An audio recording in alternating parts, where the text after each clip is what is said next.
மேல யாரு கீழே அப்படின்ற பாகுபாடெல்லாம் எப்போ நம்ம பார்க்க போறதே இல்லை. நம்மளை பொறுத்த வரைக்கும் நம்ம எல்லாருமே ஒண்ணுதான், நம்ம எல்லாருமே சமம் தான். அதனால என் நெஞ்சில் கொடி இருக்கும்.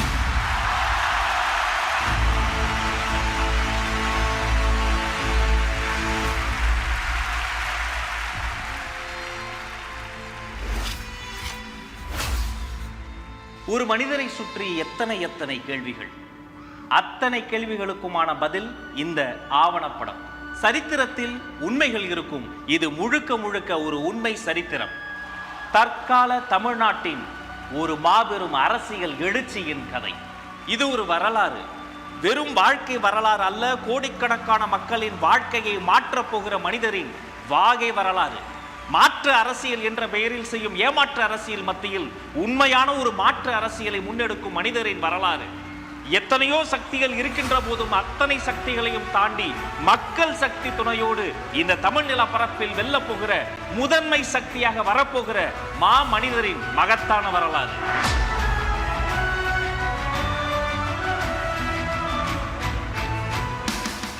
தளபதியின் பயணம் இன்று நேற்று தொடங்கியது கிடையாதுங்க. அவருடைய வாழ்க்கை என்பதே தனி வரலாறு. அத்தனை சுலபத்தில் ஒரு ரசிகர் மன்றத்தை யாராலும் தொடங்க முடியாது. இந்த மண்ணுக்கும் மக்களுக்கும் யாராவது சேவை செய்தால்தான் இளைய தளபதி விஜய் ரசிகர் மன்றம் என்ற போர்டையே வைக்க முடியும் என்பது எழுதப்படாத விதி. அன்னதானம், இரத்த தானம், இலவச நோட்டு புத்தகம் தருவதுன்னு போட்டி போட்டு சேவைகள் செய்தவர்கள் தளபதியின் ரசிகர்கள். 90களின் பிற்பகுதியில் ரசிகர் மன்றங்கள் தொடங்கி ரசிகர் மன்றங்களை நற்பணி மன்றங்களாக மாற்றி நற்பணி மன்றங்களை நற்பணி இயக்கமாக மாற்றி காட்டிய மாஸ்டரின் பெயர்தான் தளபதி. எல்லோரும் பிறந்த நாள் அன்று கோயிலுக்கு போவார்கள். தளபதியோ மருத்துவமனைக்கு போய்விடுவார். சென்னை அரசு மருத்துவமனையில் ஒவ்வொரு வருஷமும் அவர் பிறந்த நாள் அன்று பிறக்கின்ற குழந்தைகளுக்கு தங்க மோதிரத்தை பரிசாக தருவார் தளபதி. தலைநகரத்தில் தளபதி தருவார், தமிழ்நாடு முழுக்க அவரது ரசிகர்கள் தருவார்கள். அந்த தங்கம் அந்த குழந்தையின் வீட்டில் அப்படியே தங்கும். அதனால் தான் அது தங்கம். மன்றத்தின் சார்பில் பல ஊர்களில் இலவச மருத்துவ முகாம்கள் நடத்தினார்கள். சாதி, மதம், இனம் என யாரையும் பிரித்து பார்க்காத தளபதியின் ரசிகர்கள் இரத்த தானத்தை கொடுத்து கொண்டே இருந்தார்கள். தென்னிந்தியா முழுக்க யாருக்கு எப்போது எங்கு ரத்தம் தேவைப்பட்டாலும் உடனே அவர்கள் அலைபேசியில் அழைக்கும் இடமாக தளபதியின் ரசிகர் மன்றங்கள் தான் இருந்தன. ஒன்றை இரண்டாக்கும் கத்திரிக்கோலை எல்லோரும் தள்ளி வைப்பார்கள். இரண்டை ஒன்றாக்கும் ஊசியை நெஞ்சுக்கு பக்கத்தில் குத்தி வைப்பார்கள். அப்படி எல்லோரையும் ஒன்றாக்கிய தளபதி எத்தனையோ ஏழைகளுக்கு இலவசமாக தேயிலை மிஷன்களை வாங்கி கொடுத்தார். சுனாமி, குஜராத் பூகம்பம் போன்ற பேரிடர் காலங்களில் உதவிக்கரம் நீட்டினார் தளபதி.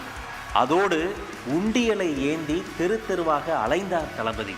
அதை பார்த்து லட்சக்கணக்கான ரசிகர்களும் களத்தில் இறங்கினார்கள்.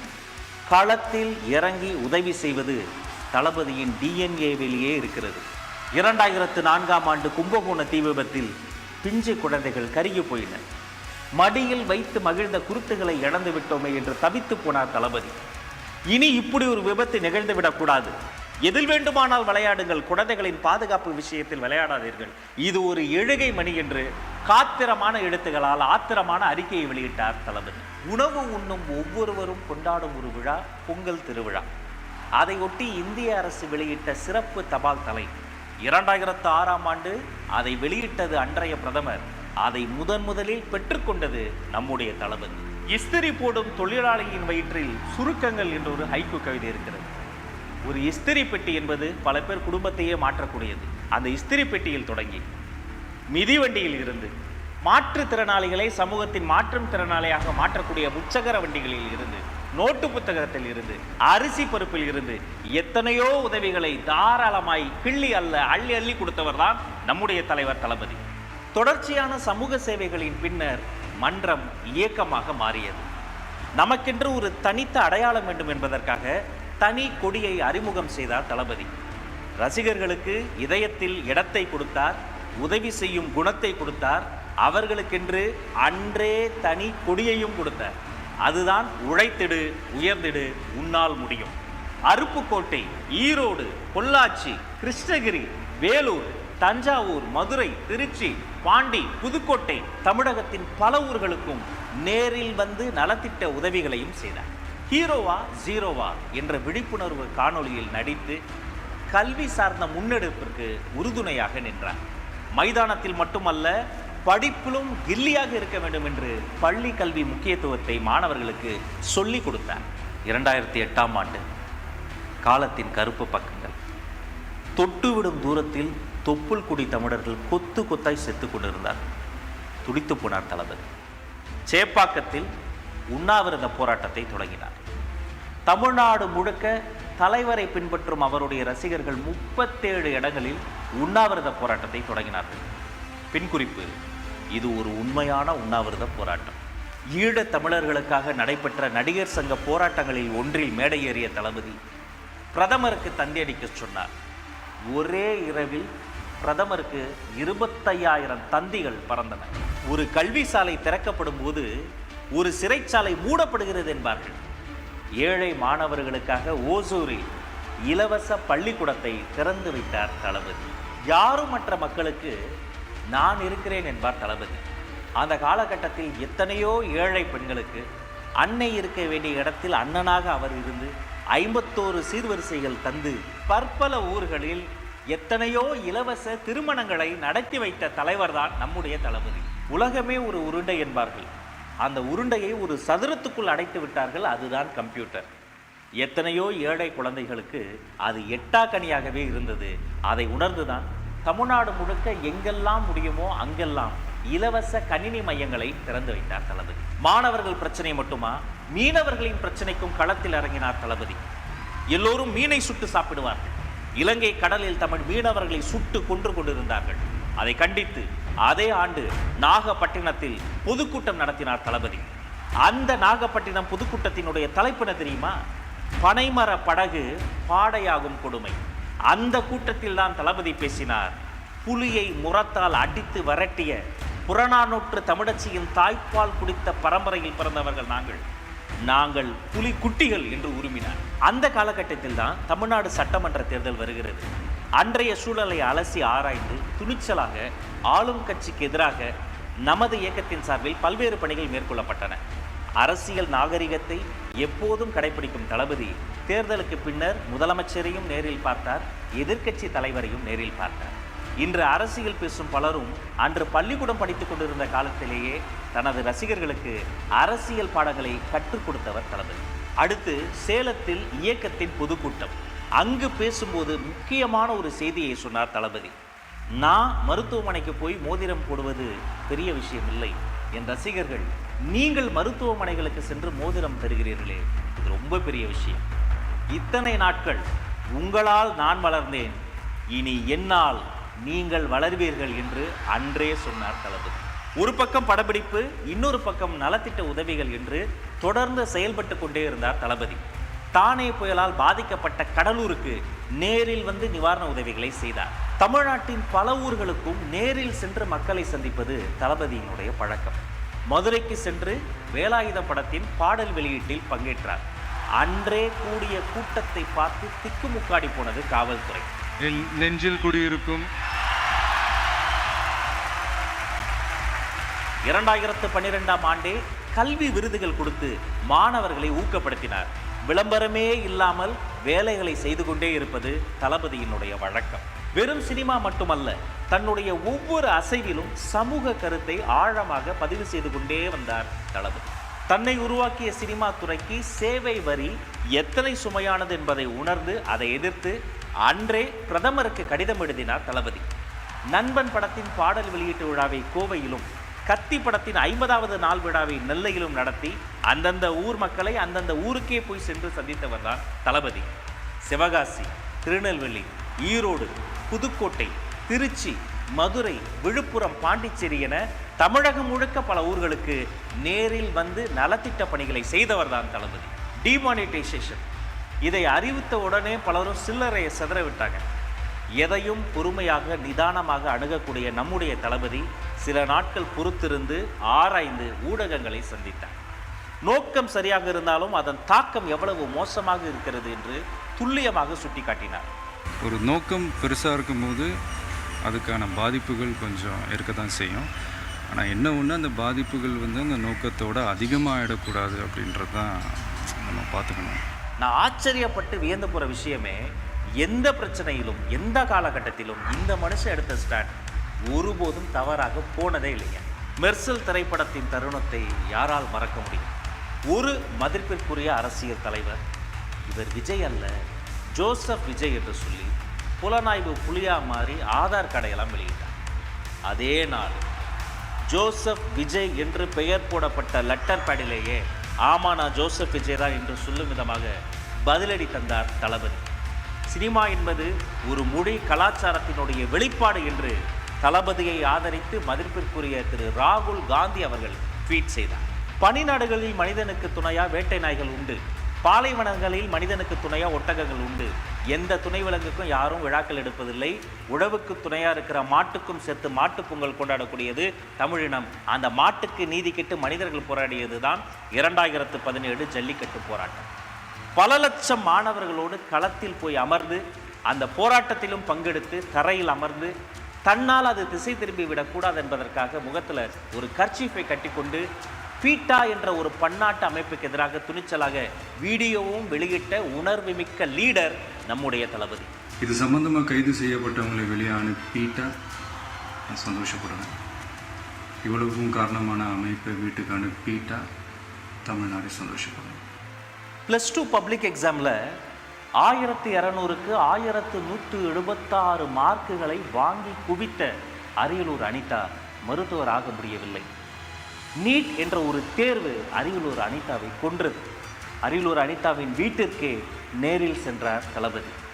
நானும் ஒரு தங்கையை பறிகொடுத்தவன் தான், அனிதாவும் என்னுடைய தங்கை தான் என்று அவர்கள் துக்கத்தில் பங்கெடுத்து துணையாக நின்றார் தளபதி. நமக்கெல்லாம் வாழ்க்கையில் என்றாவது ஒரு நாள் வக்கீல் தேவைப்படுவார், ஒரு நாள் மருத்துவர் தேவைப்படுவார். ஒவ்வொரு நாளும் ஒவ்வொரு வேளை உணவையும் உண்ண விவசாயி தான் தினந்தோறும் தேவைப்படுவார். 2017ஆம் ஆண்டு பிகைன் உட்ஸ் நிறுவனம் தளபதிக்கு தங்கப்பதக்கம் தந்தது.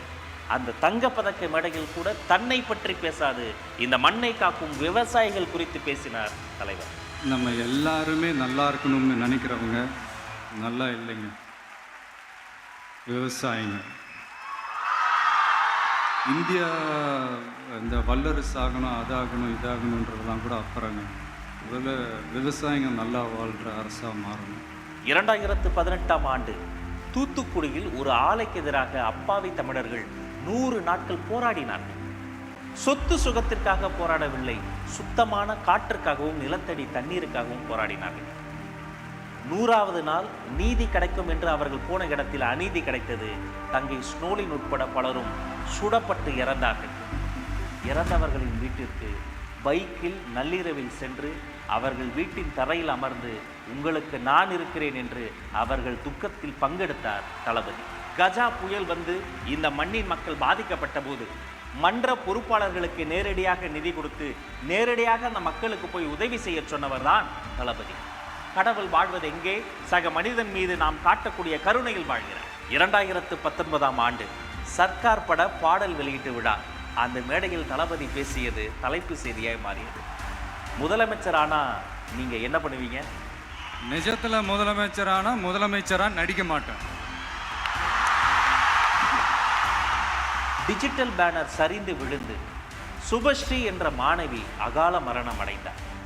பிகில் திரைப்படத்தின் பாடல் வெளியீட்டு விழாவில் இதை சுட்டிக்காட்டி பேசி கவனக்குறைவாக இருக்கக்கூடாது என்பதை துணிச்சலாக பேசி தன்னுடைய படவிழா மேடைகளை கூட சமூக பிரச்சனைகளின் மீது வெளிச்சம் வீசும் சமூக மேடைகளாக மாற்றி காட்டியவர் தான் தளபதி.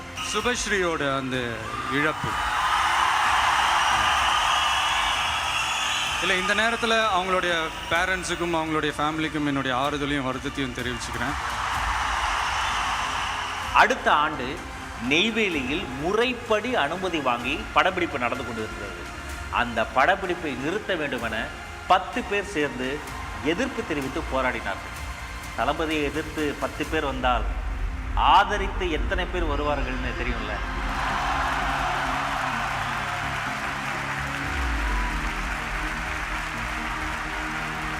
எதிர்ப்புகளாலும் விமர்சனங்களாலும் மேலும் மேலும் வளர்ந்த ஒரு இயக்கம் விஜய் மக்கள் இயக்கம். அடுத்து கொடிய கொரோனா பேரிடர் காலம் வந்தது. 1,30,00,000 ரூபாயை நன்கொடையாக வாரி வழங்கினார் தளபதி. பின்பு கேரளா பெரும் மழை புயலில் வெள்ளத்தில் மிதந்தது. லாரியாய் நிவாரணப் பொருட்களை அனுப்பி கேரள சகோதரர்களுக்கு கை கொடுத்தார் தளபதி. ஆண்டு 2021 ஊரக உள்ளாட்சி தேர்தல் நடைபெறுகிறது. தளபதி வரல பேசல, அவருடைய திருமுகத்தை ஒரு A4 ஷீட்டில் பிரிண்ட் அவுட் எடுத்து அதை காட்டி நமது தோழர்கள் சுயேட்சையாக போட்டியிட்டார்கள். 127 இடங்களில் வெற்றி வாகை சூடினார்கள். அந்த வெற்றியாளர்கள் புகைப்படம் எடுக்கிற போது கூட வென்ற அவர்களை நடுவில் உட்கார வச்சுட்டு ஓரமாக போய் அமர்ந்த உத்தமர் நம்முடைய தளபதி. அதன் பின்னர் தான் சட்டமன்ற தேர்தல் வந்தது. வாக்களிக்க சைக்கிளில் போனார் தளபதி. ஒரு சைக்கிள் பயணம் இந்தியாவின் தலைப்பு செய்தியாய் மாறியது. ஒவ்வொரு கட்சியும் அவருடைய பெயரை சொல்லி தங்களுக்கு விளம்பரம் தேடிக்கொண்டார்கள். ஆனால் விளம்பரத்தில் அல்ல, களத்தில் கவனம் செலுத்தினார் தளபதி. தன்னை நம்பிய ரசிகர்களை ஒவ்வொரு காலகட்டத்திலும் சரியாக முறையாக அரசியல்படுத்திக் கொண்டே வந்தார். அதை கவனிக்க தவறியது அடுத்தவர்களின் அறியாமை. ஒரு தவறு நடந்த பிறகு தண்டனை தருபவர் அல்ல தலைவர், தவறே நடக்காமல் தடுப்பவர் தான் நல்ல தலைவர். புதுக்கோட்டையிலும் பெரம்பலூரிலும் துப்பாக்கி சூடு பயிற்சி தளத்தில் நடந்த விபத்தை சுட்டிக்காட்டி அதுபோல் இனிமேல் நடக்காமல் தடுக்க வேண்டும் என்றார் தளபதி. புதுக்கோட்டை மாவட்டத்தில் பசுமலைப்பட்டி அப்படின்ற ஒரு இடத்துல புகழேந்தின ஒரு பையன், ஒரு 11 years இருக்கும். அந்த துப்பாக்கி சுடும் அந்த பயிற்சி தளங்கள் இருக்குல்ல, அதில் ஒன் ஆஃப் த ஒரு ட்ரைனிங் செஷனில் அந்த குண்டு வந்து தவறாக அந்த பையன் மேலே பட்டு அந்த பையன் வந்து இறந்து போயிட்டாப்புல. அதுக்கப்புறம் அந்த பயிற்சி தளத்தை மூடிட்டாங்க. அந்த பையனோட ஃபேமிலிக்கு நிவாரணம்லாம் கொடுத்தாங்க. அதில் உண்மையிலே பாராட்டுக்குரிய ஒரு விஷயம்தான். அதுக்கப்புறம் கூட பெரம்பலூர் சைடில் கூட அதே மாதிரி ஒரு இன்சிடென்ட் கூட நடந்தது. பட் நல்லவேளை அங்கே உயிர் சேதம் எதுவும் நடக்கல. சொல்கிறேன், இந்த மாதிரி விஷயத்துக்குலாம் அதுக்கான காரணங்கள் என்னென்னு கண்டுபிடிச்சிட்டு அது கொஞ்சம் முன்கூட்டி ஏதாவது மாற்றி பண்ணால் நல்லாயிருக்கும். இலவச சட்ட ஆலோசனை மையம், ரொட்டிப்பால் முட்டை திட்டம், குருதியகம், விடியகம், பயிலகம், நூலகம், விலையில்லா விருந்தகம், விலையில்லா வீடு கட்டித்தரும் திட்டம், இப்படி ஒரு அரசாங்கம் செய்ய வேண்டிய வேலைகளை ஒரு தனி மனிதர் சத்தம் இல்லாமல் செய்து கொண்டே இருக்கிறார். அவர்தான் தளபதி.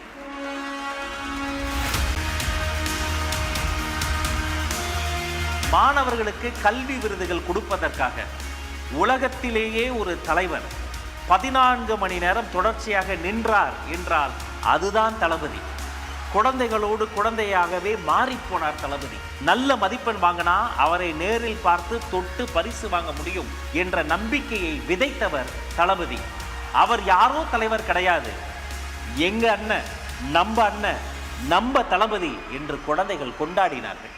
நீ படிக்கவே கூடாது என்று நாங்குநேரியில் ஒரு மாணவனின் கைகள் வெட்டப்பட்டனவே, அந்த வெட்டப்பட்ட கைகளை நேரில் வரவழைத்து பரிசு கொடுத்து, தம்பி நீ இன்னும் படி, பெரியாரை படி, அம்பேத்கரை படி என்று மாணவர்களை நல்வழிப்படுத்துகிற தலைவர் நம்முடைய தளபதி. நெல்லை மாவட்டமே மழை வெள்ளத்தில் மூழ்கிய போது அங்கு நேரில் சென்று நிவாரண பணிகள் செய்தார் தளபதி. ஒரு பக்கம் நெல்லை மாவட்டம் மழை வெள்ளத்தில் மூழ்கியது, இன்னொரு பக்கம் தளபதி மக்களின் அன்பு வெள்ளத்தில் மூழ்கினார்.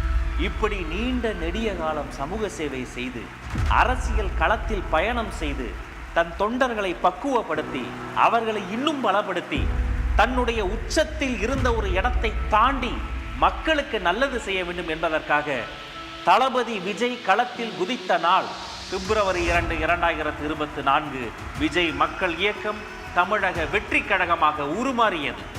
பொதுக்குழு செயற்குழு கூடி பேசி புதிய கட்சியாக, புதிய சக்தியாக இந்தியாவில் பதிவு செய்யப்பட்டது.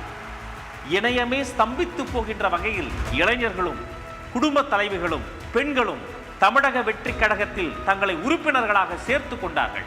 உலகமே ஆவலோடு எதிர்பார்த்து காத்திருந்த தமிழக வெற்றி கழகத்தின் கட்சி கொடியை தளபதி அறிமுகம் செய்தார்.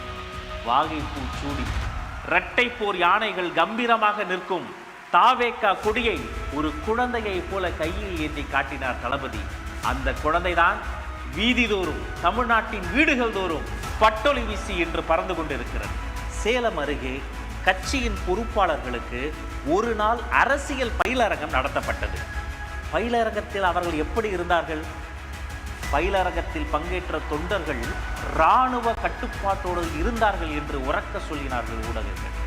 புதுச்சேரி சிறுமிக்கு நடந்த பாலியல் வன்கொடுமை முதல் ஒன்றிய அரசின் பட்ஜெட் நிறைக்குறைகள் வரை பேசினார்.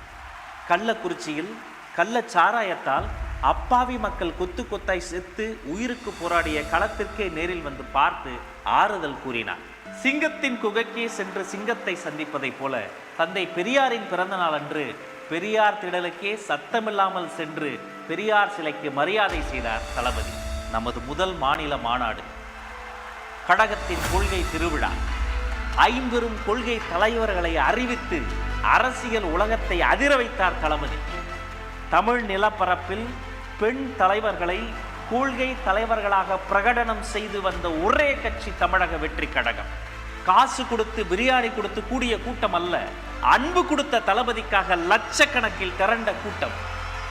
This is a mass gathering, not for cash, but for a good cause. வெறும் மேடையில் இருந்தல்ல, இதயத்தில் இருந்து பேசினார் தளபதி. இதயங்களோடு பேசினார் தளபதி. அந்த மேடை பேச்சை பார்த்து பல அரசியல் கூடாரங்களுக்கு குளிர் ஜுரமே வந்துவிட்டது. அரசியல் வரலாற்றை புரட்டி போட்ட வெற்றி சாலை விக்கிரவாண்டியின் வி சாலை. அந்த விக்கிரவாண்டி வி சாலையில் தளபதி ஏற்றிய வெற்றி கொடி இன்றும் கம்பீரமாய் பறந்து கொண்டே இருக்கிறது. எனக்கு தெரிந்து ஒரு அரசியல் கட்சி கொடி அங்கு பறக்கிறது. ஆனால் அந்த பக்கத்தை கடந்து போகிற பொதுமக்கள், பாமர மக்கள் அங்கு நின்று ரசித்து ஒரு புகைப்படத்தை எடுத்து செல்கிறார்கள் என்று சொன்னால் அந்த கொடி விக்கிரவாண்டியில் மட்டுமல்ல, தமிழக மக்களின் இதயங்களில் பறந்து கொண்டிருக்கிறது. ஒரு நல்ல தலைமை பண்பு என்பது தவறை சுட்டி காட்டுவது மட்டுமல்ல, தக்க சமயத்தில் மக்களை அரவணைப்பது. உலக வரலாற்றிலேயே ஒரு அரசியல் கட்சியினுடைய மாநாட்டிற்கு 1000 அழுத்தங்களுக்கு மத்தியில் நிலம் கொடுத்த விவசாய பெருமக்களை நேரில் அழைத்து அவர்களுக்கு நன்றி சொன்ன நன்றி உணர்வுள்ள ஒரே தலைவர் நம்முடைய தலைவர். அடுத்த மேடை அம்பேத்கரின் அதிரடி மேடை. எல்லோருக்கும் அம்பேத்கர் புத்தக வெளியீட்டு விழாவில் தளபதி மேடை ஏறினார். மணிப்பூரின் கொடுமைகளை குறித்தும் இந்த மனிதர் பேசினார். வேங்கை வயல் என்னும் வேதனை வயலை குறித்தும் இந்த மனிதர் பேசினார். ஒன்றிய அரசுக்கு எதிராகவும் தமிழ்நாடு அரசுக்கு எதிராகவும் சமூக நீதியை பேசினார். இன்னைக்கு மணிப்பூர்ல என்ன நடக்குதுன்னு நம்ம எல்லாருக்குமே தெரியும். சரி, அங்கதான் அந்த அரசு அப்படி இருக்குன்னா இங்க இருக்கிற அரசு எப்படி இருக்கு? இங்க நம்ம தமிழ்நாட்டுல வேங்கை வயல்னு ஒரு ஊர்ல என்ன நடந்துச்சுன்னு நம்ம எல்லாருக்குமே தெரியும். சமூக நீதி பேசுற இங்க இருக்கிற அரசு அதுக்கு எந்த விதமான ஒரு நடவடிக்கை எடுத்த மாதிரியே எனக்கு தெரியலையே. நீங்க உங்களோட சுயநலனுக்காக பல வழிகளில் பாதுகாத்து வரும் உங்கள் கூட்டணி கணக்குகள் அனைத்தும் 2026 மக்களை மைனஸ் ஆக்கி விடுவார்கள். பெஞ்சால் புயலால் பொதுமக்கள் பாதிக்கப்பட அவர்களை நேரில் போய் பார்த்தால் தன்னை பார்க்க பெரும் கூட்டம் வந்து பாதிப்பு அதிகமாகும் என உணர்ந்து தன்மேல் படி வந்தாலும் பரவாயில்லை என்று நேரில் போகாமல் பாதிக்கப்பட்டவர்களை நேரில் வரவழைத்து நிவாரண உதவிகளை செய்தவர்தான் தளபதி. நீங்கள் எத்தனை விமானங்களை கூட உருவாக்க முடியும், ஆனால் ஆற்று நீர் பாசனத்தை நீங்கள் நினைத்தால் கூட உருவாக்க முடியாது. நீர்நிலைகளை, விவசாய நிலங்களை, மண்ணை மலடாக்கும் பரந்தூர் விமான நிலையத்திற்கு எதிர்ப்பு தெரிவித்து களத்திற்கே வந்தார் தளபதி. சொந்த நாட்டு மக்களை ஒரு கட்சி தலைவர் பார்க்க வருவதற்கு எத்தனை தொல்லைகள் கொடுத்தார்கள். அத்தனை தொல்லைகளையும் தாண்டி குரலற்றவர்களின் குரலாக ஓங்கி ஒலித்தார் தளபதி. நீங்க உங்களோட வசதிக்காக அவங்களோட நிக்கிறதும் அவங்களோட நிக்காம இருக்கிறதும், நாடகம் ஆடுறதும் நாடகம் ஆடாம இருக்கிறதும், அது சரி, நம்புற மாதிரியே நாடகம் ஆடுறதுல தான் நீங்க கில்லாடிங்களாச்சு. இந்த பிரச்சனையில நான் உங்களோட உறுதியா நிற்பேன். அண்ணா பல்கலைக்கழக மாணவிக்கு நடந்த கொடுமை கொடூரமானது. படிக்க வரும் பெண்களுக்கு பயம் வந்தது. அச்சம் வேண்டாம், அண்ணன் நான் இருக்கிறேன் என்று தமிழ்நாட்டின் சிங்க பெண்களுக்கு தன் கைப்பட கடிதம் எழுதினார் தளபதி. தமிழக வெற்றி கழகத்தின் மகளிர் அணி தோழர்கள் தமிழகம் முழுவதும் அந்த கடிதத்தை கொடுத்தார்கள். கொடுக்க கூடாது என்று பயமுறுத்தினார்கள், அச்சமூட்டினார்கள், கொடுத்தவர்களை கைது செய்தார்கள். மனிதாபிமானம் இல்லாமல் அடைத்து வைக்கப்பட்ட நமது மகளிர் அணி தோழர்களுக்காக தானும் முன்வந்து கைதாகி அவர்களோடு நின்றார் பொதுச் செயலாளர் அண்ணன் ஆனந்த். தமிழகமே பரபரப்பானது. நமது படைபலத்தை நன்கு உணர்ந்தவர்கள் அன்றே அனைவரையும் விடுதலை செய்தார்கள். சீர்குலைந்துள்ள சட்டம் ஒழுங்கு, பெண்களினுடைய பாதுகாப்பை அனைத்து இடத்திலும் உறுதி செய்வது, தரப்படாமல் இருக்கிற தமிழ்நாட்டிற்கு தேவைப்படுகிற புயல் நிவாரணத்தை முழுமையாக தருவது உள்ளிட்ட கோரிக்கைகளை வலியுறுத்தி கவர்னர் மாளிகைக்கே சென்று மனு கொடுத்தார் நம்முடைய தலைவர். தளபதி அவர்கள் இந்தியாவின் அனைத்து முக்கிய தலைவர்களையும் நேரில் சந்தித்தவர். அன்றைய பிரதமர் மன்மோகன் சிங்கையும் சந்தித்தவர், இன்றைய பிரதமர் நரேந்திர மோடி அவர்களையும் சந்தித்தவர். எதிர்க்கட்சி தலைவர் ராகுல் காந்தியை சந்தித்து நட்பு பாராட்டியவர். தென்னிந்தியாவின் முக்கிய முதலமைச்சர்கள், எதிர்க்கட்சி தலைவர்கள், அனைத்து கட்சி தலைவர்களையும் நேரில் பார்த்து நட்பு பாராட்டிய அரசியல் நாகரிகத்தின் உச்சம் தலைவர் தளபதி. ஜனநாயக முறையில் எங்களை நம்பி பதவிகளை அல்ல பொறுப்புகளை கொடுத்தார் எங்கள் ஜனநாயகன். மன்ற நிர்வாகி, மருத்துவர், மாற்றுத்திறனாளி, ஆட்டோ ஓட்டுநர் என அனைவரும் மாவட்ட செயலாளராக இருக்கக்கூடிய ஒரே கட்சி தமிழக வெற்றி கழகம். இது ஓராண்டின் நிறைவல்ல, இன்னும் வரப்போகும் 100 ஆண்டு வரலாற்றின் தொடக்கம். நேற்று வந்தவர் அல்ல, காலம் காலமாய் களப்பணி செய்தவரின் வாழ்க்கை. ஊர் ஊராய் அலைந்து மக்கள் நல பணிகளை செய்தவரின் உண்மையான வரலாறு. குரலற்றவர்களின் குரலாக ஒலித்தவரின் கொள்கை கூட்டம். கோடிக்கணக்கான மக்களுக்கு நன்மை செய்தவருக்காக கோடிக்கணக்கில் தொண்டர்கள் திரண்டிருக்கும் கொள்கை குடும்பம். இது வெறும் ஆவணப்படம் அல்ல, சத்தமில்லாமல் சாதனைகள் செய்த தளபதி விஜய் என்னும் சரித்திரம்.